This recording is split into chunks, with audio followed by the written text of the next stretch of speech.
Cuando escuchamos la palabra óptica, muchos lo relacionamos con el lugar en el que venden lentes y realizan exámenes de la vista. Sin embargo, óptica también se refiere a una rama de la física que estudia las leyes y fenómenos de la luz. ¿Quieres saber algunas de sus principales aportaciones? Pues no te despegues, que hoy aprenderemos de esto y más aquí en Ingenio Viral.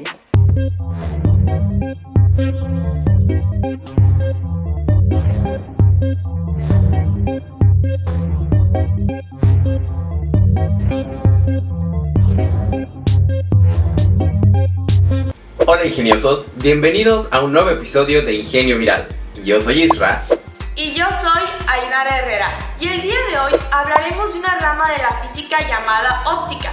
Para esto, visitamos al maestro Daniel Rosa Sánchez, quien trabaja en el Laboratorio de Espectroscopía Atómica de la Facultad de Química de la UADY, quien es experto en la materia y nos platicará acerca de este interesante tema.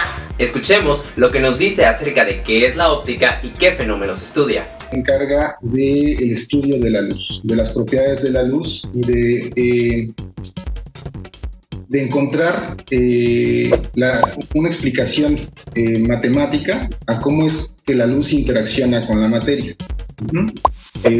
Cuando se lleva a cabo el estudio de la luz, se utilizan una serie de elementos como lentes, como colimadores, difractores, instrumentos que nos permiten descomponer la luz, medir su intensidad, dirigirla hacia algún objeto en particular. Y muchas veces este estudio de la óptica lo que nos permite es aprovechar las propiedades de la luz para poder estudiar a la materia, ¿no? Entonces, podemos nosotros, a través de la óptica, conocer, por ejemplo, la composición la composición elemental de algunos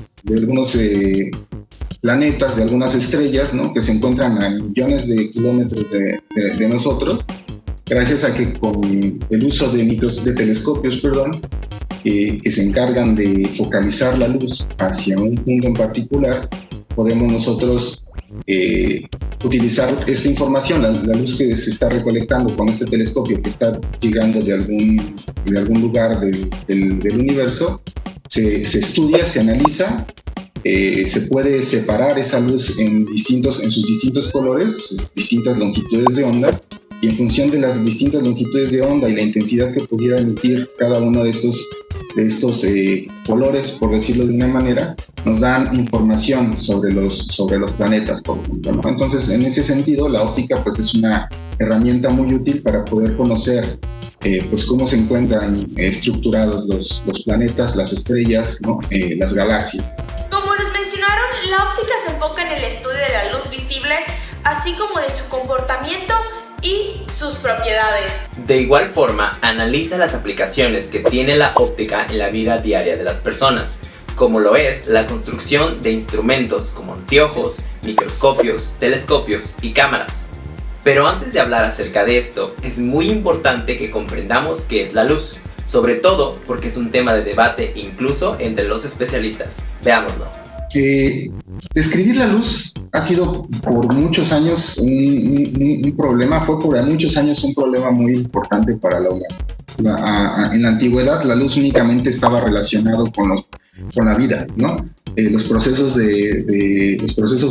biológicos están estrechamente ligados a la luz y la luz que es emitida por el sol. Sin embargo, a finales de 1800 y principios de 1900 comenzaron a hacerse estudios ya un poco más formales sobre qué era la luz. De tal manera que para 1904, si no mal recuerdo, Albert Einstein precisamente publica un trabajo en el que describe a la luz y menciona que la luz está compuesta por una especie de partículas a la que llamo fotones. Y estos fotones pueden comportarse como una partícula o pueden comportarse como una onda. ¿A qué nos referimos con una onda? Por ejemplo, si nosotros vemos, si nosotros llenamos un cubo de agua, le ponemos a un cubo de agua, le ponemos agua y dejamos que no se mueva, y de repente nosotros le picamos en medio del agua, observamos que comienzan a moverse pequeñas onditas. alrededor, bueno, sobre la superficie del agua, que se van dispersando, ¿sí?, en todas las direcciones de manera homogénea hacia todas las direcciones en la superficie del agua. De manera muy semejante, la luz con la luz ocurre algo similar, ¿sí? Pero por otro lado, los fotones también pueden comportarse como partículas, en la medida de que cuando los fotones alcanzan la materia, pueden transmitir energía. Es como si yo tuviera una pelota de béisbol, y la pelota viaja, y cuando choca con algún objeto, la energía cinética que portaba, pues termina generando algún efecto energético sobre la superficie en la que está chocando, ya sea que la mueva, que la destruya, etc. La Real Academia Española define a la luz simplemente como un agente físico que hace visible a los objetos. La óptica, por su parte, define a la luz como una franja de emisiones electromagnéticas cuyo comportamiento se parece al de otras que nosotros no podemos ver, como son la radiación ultravioleta o la infrarroja. Además de que hay situaciones en las que la luz se comporta como onda y otras en las que se comporta como una partícula. Vaya, eso me confundió un poco. Mejor vayamos con el maestro Daniel para que nos explique qué es el espectro electromagnético. Bueno, entonces, los fotones se caracterizan entonces por sus propiedades de onda, y una característica básica de las propiedades de onda de un fotón es precisamente la longitud de onda, es decir, la distancia entre dos crestas o entre dos valles de un fotón, cuando se comporta como una onda. Entonces, existen fotones que tienen longitudes de onda muy grandes, tan grandes como un campo de fútbol, o existen fotones que tienen longitudes de onda muy, muy, muy pequeñitas, inclusive más pequeñas que una misma molécula, ¿sí? Entre más grande es la longitud de onda, menor energía tiene un fotón. Y entre más pequeña es la longitud de onda, más energía tiene un fotón. Este conjunto de fotones, este conjunto de fotones dentro de una escala se conoce como el espectro electromagnético. El espectro electromagnético está dividido en distintas zonas. Existen fotones que se conocen como fotones de radiofrecuencia, existen fotones que se conocen como fotones de microondas, también existen fotones que se conocen como infrarrojos. Hay fotones que son precisamente el conjunto de colores que nosotros podemos ver con nuestros ojos, que se conocen como el espectro visible, la zona visible del espectro electromagnético. Después están los fotones de ultravioleta y después existe otro tipo de fotones o otro tipo de radiación, los rayos gamma o los rayos X suave o los rayos X fuerte. No todas las emisiones del espectro electromagnético pueden ser visibles para el ojo humano. Aquellas emisiones que sí pueden verse son lo que denominamos luz. Para hacer esto, el ojo humano recibe los rayos luminosos de los objetos en el exterior y los transforma en impulsos eléctricos conducidos a una parte específica del cerebro. Este proceso requiere el uso de distintas partes que componen el ojo: el iris, la pupila, la córnea, el cristalino, la retina, los conos y los bastones. El iris regula la cantidad de luz que ingresa al ojo mediante la pupila, un orificio que se contrae si la luz es intensa y se dilata si es escasa. El cristalino es el que refracta la luz y ayuda a la acomodación, mientras que la córnea es un tejido transparente que protege el iris y el cristalino, a su vez que enfoca las imágenes en la retina, la cual posee las células visuales capaces de captar la luz visible. Por último, los conos son células que se activan en la oscuridad y sirven para captar el negro, el blanco y distintos tonos de grises, mientras que los bastones son los que nos ayudan a captar los distintos colores del espectro de luz visible. Seguramente varios han visto una imagen como esta.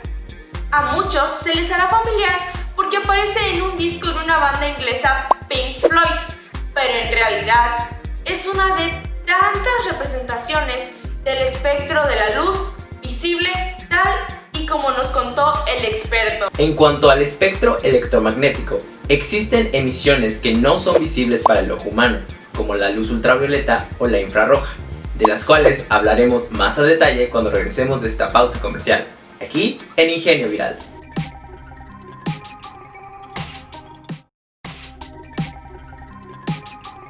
Hola ingeniosos, Antes del corte nos comentaron un poco sobre qué es el espectro electromagnético y el espectro de luz visible. Como nos contaron, el espectro de la luz visible para los humanos es tan solo una pequeña parte del espectro electromagnético, el cual también incluye los rayos X, los rayos ultravioleta o UV o los rayos infrarrojos.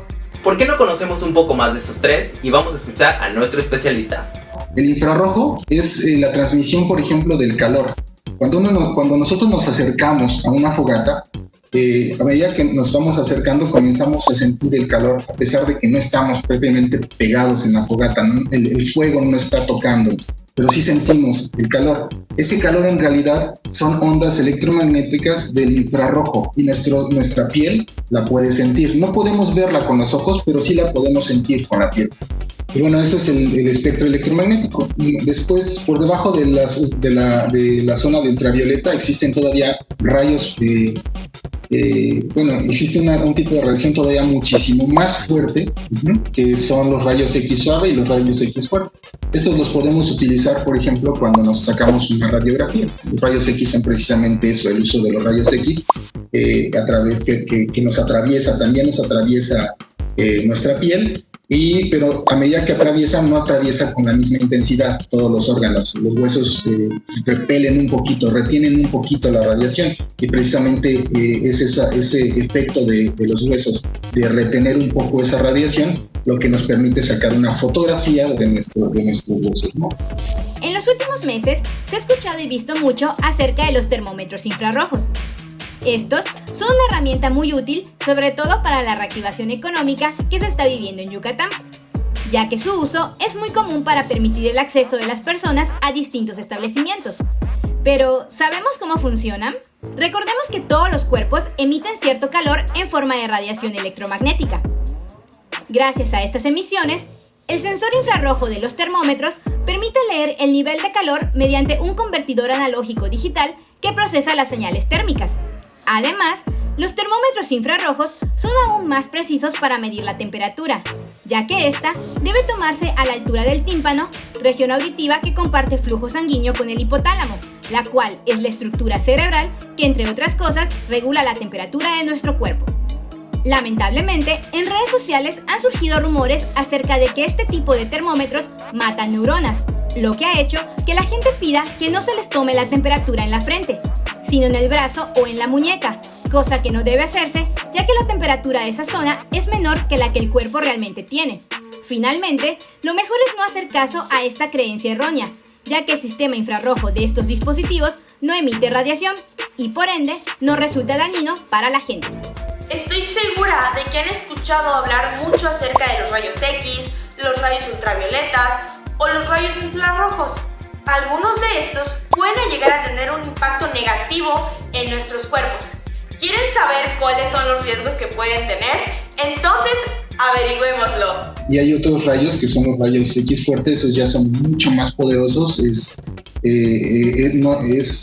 son muy dañinos para los organismos, para nosotros son muy malos, porque nos causan deterioro de las células de manera instantánea, prácticamente de manera instantánea, ¿sí?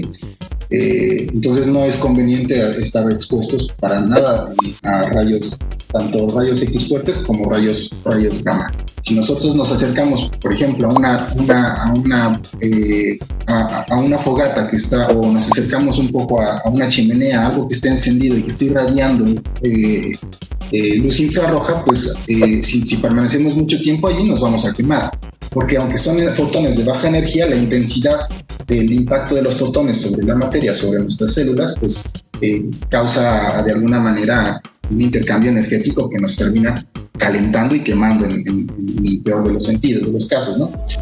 Los rayos ultravioleta forman parte de la energía que proviene del sol. Una frecuente y prolongada exposición a estos puede generar serios problemas en nuestra piel. Pero, ¿cómo podemos protegernos de ellos? Entre las recomendaciones de la Organización Mundial de la Salud destacan las siguientes. Evitar la exposición solar en las horas centrales del día, entre las 10 de la mañana y las 3 de la tarde. Aprovechar las sombras cuando los rayos UV sean intensos. Si bien los árboles, sombrillas y toldos nos pueden ayudar, es importante tener en cuenta que no protegen en su totalidad. Usar ropa que nos proteja los ojos, orejas, cara y la parte posterior del cuello. Por ejemplo, usar sombreros de ala ancha, gafas de sol, prendas holgadas y de tejido tupido, etc.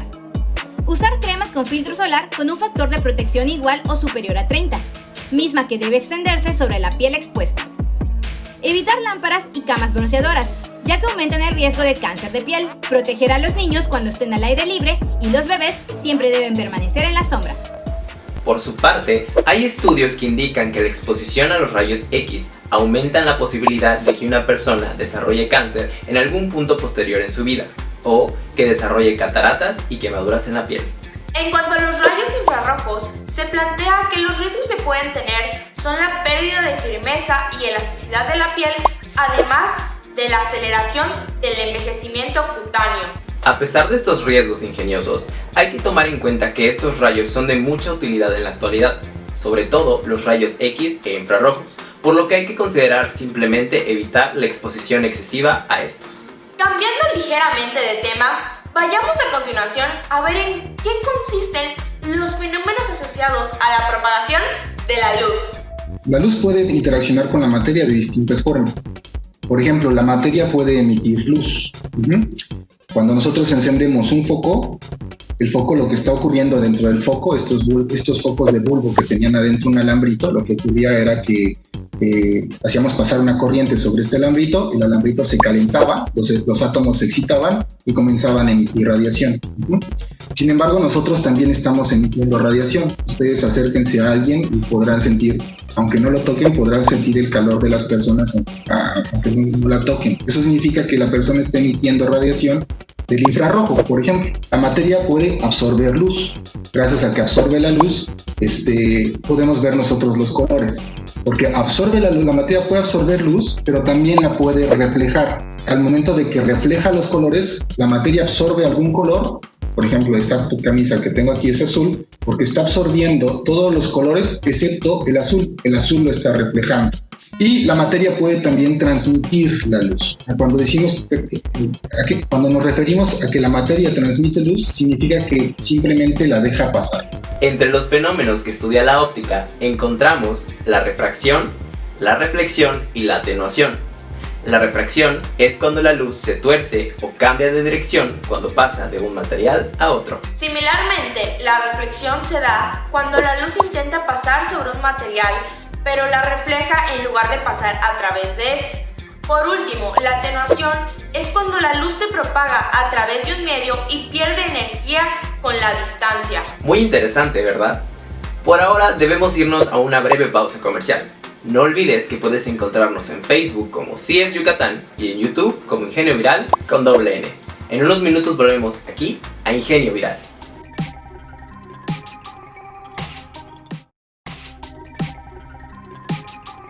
Estamos de vuelta, ingeniosos. Antes de la pausa comercial, hablamos acerca de algunos fenómenos asociados a la propagación de la luz, aspecto útil para el uso de algunos instrumentos que estoy seguro ustedes conocen o han utilizado, como los microscopios, los telescopios y las cámaras. Vayamos a ver cómo funcionan. ¿Qué consiste un microscopio? Pues en una serie de lentes que lo que se encargan es de focalizar la luz que está llegando para amplificarla, ¿no? El microscopio lo que permite hacer es precisamente amplificar una imagen a través de la focalización de la luz con la ayuda de lentes hacia un punto en particular que después puede ser observado, ¿no? Amplificado y observado por ya sea el ojo humano o algún instrumento digital como una cámara. El telescopio es un equipo que utiliza su lente para capturar la mayor cantidad de luz emitida por un objeto, para después enfocarlo y transmitirlo al ojo. Gracias a esto, los objetos lejanos son mucho más visibles, aunque cabe destacar que hay dos tipos de telescopio dependiendo de su forma de capturar y mostrar la luz. El refractor, que usa dos lentes que nos ayudan a ver todo mejor y más grande, y el reflector, que utiliza espejos para enfocar la luz en un solo punto, aunque estos son demasiado grandes en comparación de los refractores. El microscopio lo que hace es recoger la luz de una pequeña área de una muestra, lo cual asegura que el objeto se ilumine bien y no necesite de objetivos grandes.